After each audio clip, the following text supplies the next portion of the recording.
Qaari walba ma aha hogaamiye, laakiin hogaamiye walba waa mid wax aqriya. Murtidan waxay tilmaamaysaa aqrinta sida ay muhiim ugu tahay qofka nafsadiisa. Waxaa la sheegayaa in bilyaneerada ama hantiilayaasha badankood ay wax aqriyaan ku dhawaad maalinkii 200 oo safxadood. Wax aqrintu waxay kor u qaadaa maskaxda iyo garaadka cilmiyeed ee qofka, iyadoo ka dhigayso mid u fikiro hab wanaagsan, sidoo kale raacana waddo toosan. Aqrinta waxay kaa caawin kartaa waxyaabo badan oo ku saabsan dhanka shakhsiyadaada. Waxaa ka mid ah ka hor hadlida dadka hortooda ee lagu magacaabo public speaking, iyo sidoo kale waxay kaa caawin kartaa qaybo kale oo ku saabsan dhanka shakhsiyadaada iyo midaada qofeed.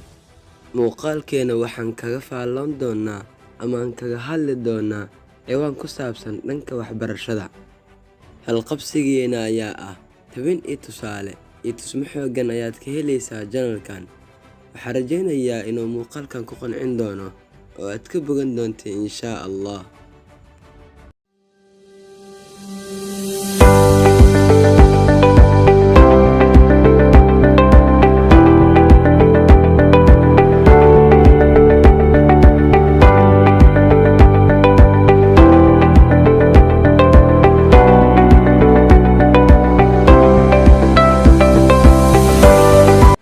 Ugu horeyn, intii aad muuqaalka furin, haddii aad tahay mid ku cusub channelka, taawo calaamadda guduud ee subscribe-ta, sidoo kale like-tan taawo si muuqaaladeen dad kale u gaaraan oo aan u helno asxaab adiga kula mid ah oo sidaadoo kale u wanaagsan.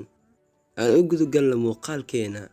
Haddii aan si guud uga hadalno dhanka aqrinta, aqrintu waa shay muhiim u ah qofka iyo shakhsiyad kasta oo wax barto, ha ahaado arday ama macallin. Qof walba wuxuu u baahan yahay caadada wax akhriska. Wax akhriska waxay kaa caawinaysaa ogaanshaha xogta, sidoo kale waxaad ka faa'iidaysaa cilmi fara badan. Haddii aad tahay mid in badan wax aqriyo, waxay kaa soocaysaa caqliyadda maangaabnimada, sidoo kale waxay kaa dhigaysaa qof aqoon-yahan oo ka diyaarsan dhanka cilmiga. Wax akhriska wuxuu furfuraa diiqada iyo ciriiriga, asigoo ka dhigaya qofka qof furfuran oo firfircoon. Haddii aad rabtid in aad wax akhrisid, waxaa loo akhriyaa si guud si shaygaas aad u akhrisid, balse haddii aad rabtid in aad wax xifdisid, waxaa loo akhriyaa keli, sidoo kale waxaa loo xifdiyaa keli, waxaana diiradda la saaraa shayga markaas aad akhrinaysid si aad u xifdisid oo aad uga bogatid. Sameyso jadwal joogto ah oo wax akhris ah si aad u gaarto hadafkaada iyo yoolkaada guuleed ee wax akhriska. Aqrintu way kala duwan tahay casharka dhankiisa marka laga hadlayo, waxayna leedahay wax lagu magacaabo fahras ama muxtawiyaad. Fahraska ayaa kow aqrine, waana dulmare, adigoo ujeedkaaga ahayn xifdis kaliya ah inaad dulmarto. Kadib waxaa bilaabe dhanka ciwaanada iyo casharada gudaha, adigoo u akhrinayo hab surco ah oo degdeg ah.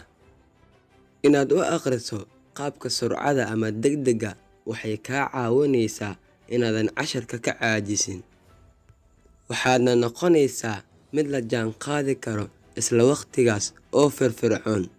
Midda labaad, iska duub codkaaga. Inaad iska duubto codkaaga waxay kaa caawinaysaa inaadan iloobin, maxaa yeelay waxyaabaha aad dhagaysato badankood oo maskaxdaada in badan ku soo laalaabto waad xifdisaa. Sidaa darteed, iska duub si ay maskaxdaada u qabato oo ay u geliso xusuusta fog.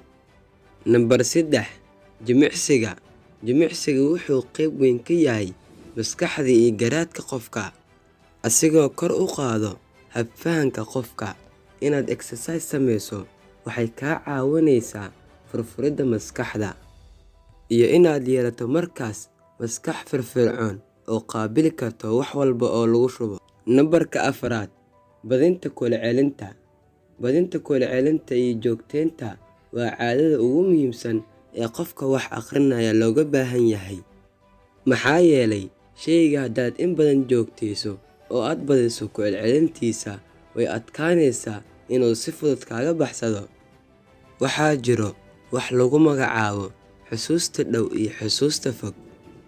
Shayga markaad in badan joogtaysid oo akhriska aad ku badisid wuxuu galayaa xusuusta fog, balse haddii aad hal mar ama 2 mar akhriso ma u gudbayo xusuusta fog, balse wuxuu galayaa xusuusta dhow. Maxaa yeelay ma aadan sameynin ku celcelis fara badan. Nambarka 5, meelaha ku habboon wax akhriska. Waxaa jiro dad kala duwan oo aan isku dabeecad ahayn marka laga hadlayo dhanka wax akhriska. Dad baa jecel inay keligooda wax akhristaan, sidoo kale waxaa jiro dad jecel inay bulsho badan wax la akhristaan. Sidoo kale dad ayaa jiro oo jecel inay wax ku akhriyaan meel gaar ah oo aan buuq lahayn. Dhammaan dabeecadahan waxay tilmaamayaan in ay kala duwan yihiin dhaqanka bulshada iyo xagga wax akhriska. Nambarka 6, naftaada sii wax akhrinta kadib bareeg in la eg 30 daqiiqo si ay u nasato oo ay u jawi bedelato. Haddii nafta mar walba wax akhris leh lagu wado way ka daaleysaa, marka waa loo jawi bedelaa.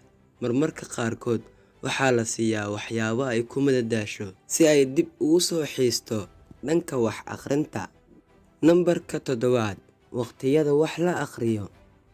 Waxaa jiro waqtiyo badan oo ku fiican dhanka cimilada wax akhrinta, balse waxaa jiro qaybo badan oo ka sii muhiimsan oo farta lagu fiiqo. Haddii aan fiirino salaada subax ka hor marka aan leenahay, maskaxda waxay tahay xilligaas mid fresh ah. Marka aan ku leeyahay maskaxdaada waxay tahay mid fresh ah, marka maskaxda ay qaadato nasiino sidoo kale ay gasho jawi bilaa buuq ah, ayaa waxaa la dhihi karaa maskaxdaasi waa maskax fresh ah.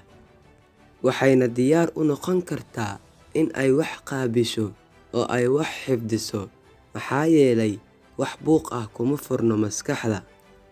Fadlan haddii aad tahay mid aan muuqaalka like saarin, like saar. Sidoo kale waxaan kaaga mahadcelinayaa haddii aad soo gaartay gunaanadka barnaamijka daawashadaada. Haatan waxaan soo gaarnay guntii gunaanadka barnaamijka. Wassalaamu calaykum waraxmatullaahi tacaala wabarakaatuh.